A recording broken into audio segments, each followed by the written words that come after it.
بسم اللہ الرحمن الرحیم۔ ایک اللہ والے کے پاس کسی نے اپنے مقدر کی شکایت کرتے ہوئے کہا کہ جو بھی کام کرتا ہوں الٹا پڑتا ہے، میرے سارے ہی کام الٹے پڑتے ہیں۔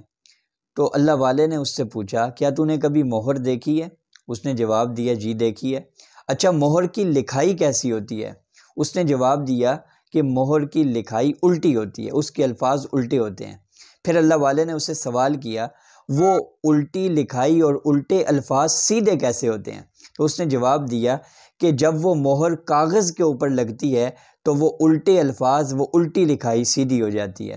تو اللہ والے نے اس سے کہا کہ جس طرح مہر کاغذ کے اوپر لگتی ہے، اپنے ماتھے کو ٹیکتی ہے تو اس کے الٹے الفاظ سیدھے ہو جاتے ہیں، بالکل اسی طرح تو بھی اگر اپنے الٹے کام سیدھے کرنا چاہتا ہے تو جا وضو کر، مسجد میں جا کر اپنے ماتھے کو، اپنی پیشانی کو اپنے خالق کے سامنے ٹیک، تیرے بھی سارے الٹے کام سیدھے ہو جائیں گے۔